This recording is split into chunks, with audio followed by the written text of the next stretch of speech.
what's your name? Richard Olaf. And Richard Olaf? Yes. What town you live in? I live in Lowell. All right, Lowell, Massachusetts? Yep. Yes. Okay, not Lowell, Connecticut, right? No, Lowell, Massachusetts. Well, what are you laughing at? Okay, now you were just telling me about an experience. Would you care to repeat that experience that you were just talking about? Because I think it was very, very important. In 1984, I had a moped accident in Medford, and I had an out-of-body experience. I was floating, and I was thinking about my mother, who was sick at the time, while I was floating, and I'm like, what is my mother going to do? She had a very bad heart condition, very sick, and I was like, what is my mother going to do? She's very sick, and I'm saying, well, she'll be with me soon. I helped take care of my sister and my nephew, Jason. I was worried about them. And as I was floating, I heard the devil was saying This is a very important part here. The devil was in my head, swearing at Jesus through me.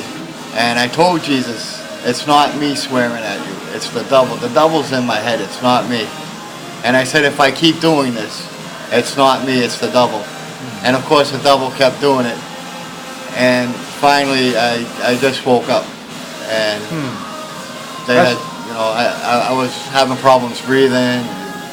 I was in the hospital for about 3 or 4 days. How long ago was this?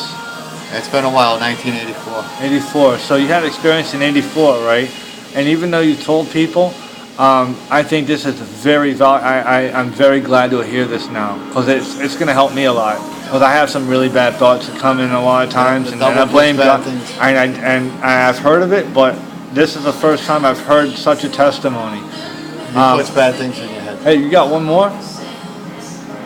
And I noticed after that I kind of had like powers of seeing things before it happened. Discernment of spirits. Yes. Oh, you had visions. I had a dream that I fell out a window, and probably 4 or 5 months after that, I fell from a 3rd floor roof trying to climb out a window, and I fell 3 stories. Wow.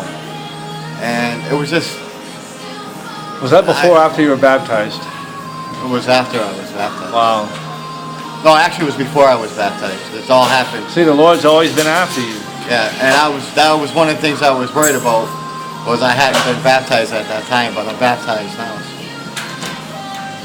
Huh.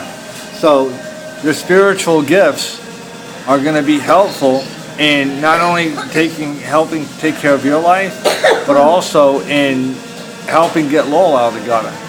Right. You know, this is how we're going to save the city. We got to pay attention to the people around us. We have to pay attention to the people around us. All right, that's where the whole deliverance comes from. All right, it's not about, you know, building new buildings. It's about taking care of the people who reside in the buildings. I work on trying to save my faith every day. Amen. Thanks, man. Well,